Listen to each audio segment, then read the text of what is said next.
કોઈ 2 જણ આપ પધાર્યો, ખાસ કરીને હું શિલ્પાબેનના અમે બધા અને આપના બધા સ્ટાફના અમે આભારી છીએ.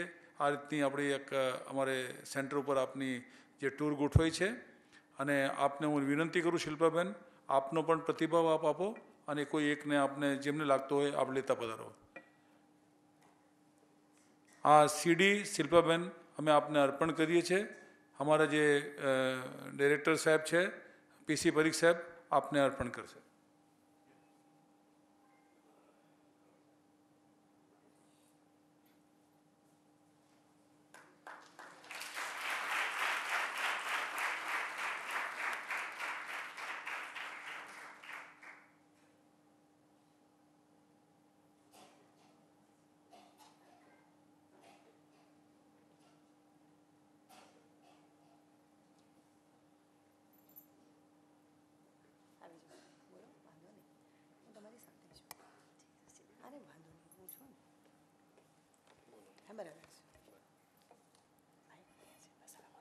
જય સચ્ચિદાનંદજી.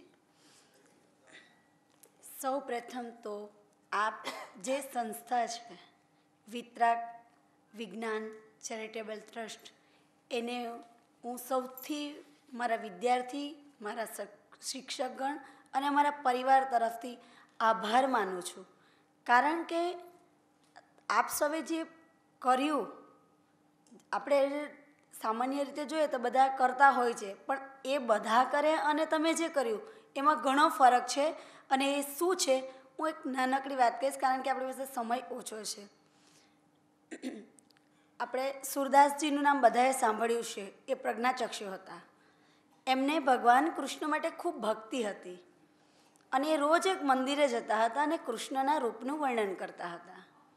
તેમના મંદિરના પૂજારીને થયું કે આને તો દેખાતું નથી, તને ચોક્કસ કોઈ કહે દે છે કે આ કઈ રીતે કપડાનું કે ભાઈ પીળા પીતાંબર પહેર્યા છે એ કઈ રીતે કહેતા હશે. તો એક દિવસે એવો બંદોબસ્ત કર્યો કે સુરદાસજીને એકલા લાવવામાં આવ્યા અને પછી ભગવાન કૃષ્ણની મૂર્તિને નિર્વસ્ત્ર રાખી અને એણે કહ્યું કે તમે દિગંબર અવસ્થામાં મને ખૂબ સુંદર લાગો છો. ત્યારે એમણે કહ્યું કે તમને કેવી રીતે ખબર પડી? તેણે કહ્યું કે મારી જે ભક્તિ અને મારી અંદર આ આપણને જે શૈલેષાનંદજીએ કે કાંતિયાનંદજીએ કે બિહારીનંદજીએ શીખવાડ્યું કે જે શક્તિ છે એને આપણે વિકાસ કર્યો અને એની સમજથી જ હું આ વર્ણન કરી શકું છું. તે આ લોકોએ આજે આપણને સદ્રષ્ટાંત તો નહીં, હું તો કહું કે આપણને એક પ્રયોગની દ્રષ્ટિએ સમજાવ્યું અને બતાવ્યું. હું તો એવો અનુભવ કરું છું આ લોકોનું આયોજન. અને બીજું કે હું વ્યક્તિમાં કદાચ નામમાં મારી ભૂલ થઈ જશે તો ક્ષમા ચાહું છું. બિહારીનંદજીએ આપણને ખૂબ સરસ રીતે, આપણે માણસ છીએ, માનવ છીએ, બધાને જ ખબર છે, પણ આપણી અંદર શક્તિ છે અને આપણે આટલા શક્તિમાન છે એનો અનુભવ તો કદાચ આપણને અહીં આવીને જ થયો. સૌથી સારામાં સારી વસ્તુ હતી શૈલેષાનંદજી. એમની અંદર મેં એક વસ્તુ માર્ક કરી અને તે મને એના માટે હું એમને પ્રણામ કરું છું કે જેટલું આપણને આપી શકે એટલા ઓછા સમયમાં અને જ્ઞાનાત્મક એટલું બધું, છેલ્લે સમય ઓછો તો પણ કંઈ પણ વસ્તુને વોમિટ કરવા કે છોડવા વિના આપણને સંપૂર્ણ આપી દીધું.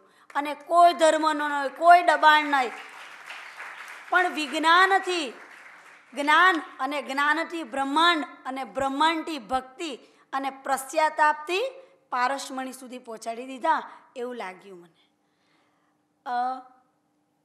કાંતિનંદજી એમણે પણ આપણને ખૂબ જ સરસ રીતે સમજાવ્યું. અને બીજી વસ્તુ કે બાળકોને એ લોકોની કક્ષામાં રહીને આજે એ સમજાવ્યું અને જે શક્તિ પૂરી છે અમારા બાળકો માટે એ ઘણી જ સારી છે. કારણ કે શક્તિ તો બાળકોનામાં હતી જ, પણ એ શક્તિ તો બધામાં જ છે, મારામાં પણ છે, પણ શક્તિ હોવી એ કરતાં પણ શક્તિને બહાર લાવી અને પ્રકાશિત કરવી એ બહુ મોટી વાત છે.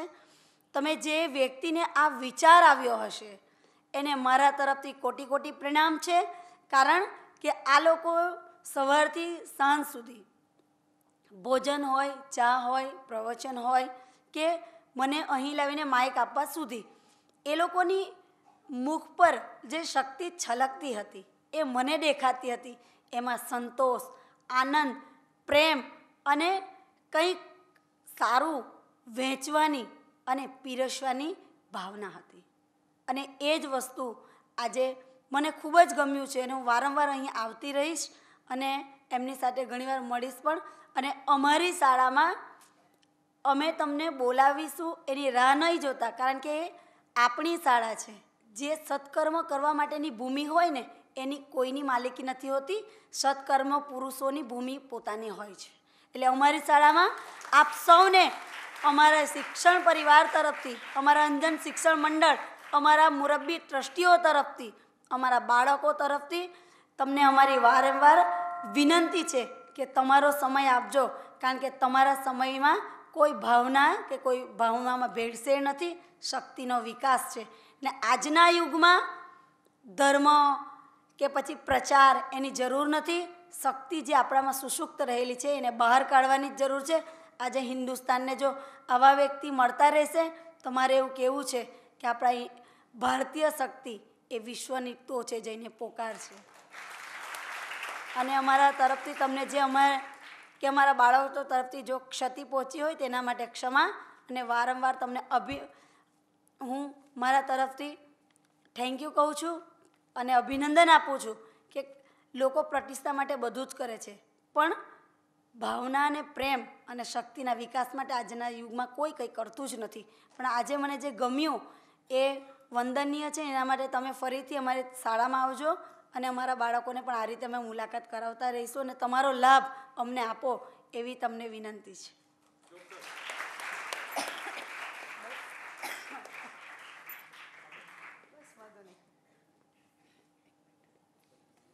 નમસ્કાર. વિતરાગ ચેરિટેબલ ટ્રસ્ટ દ્વારા જે કાર્યક્રમનું આયોજન થયું એની અંદર અમારા બાળકોને પૂરા કાર્યક્રમના ફળ રૂપે એક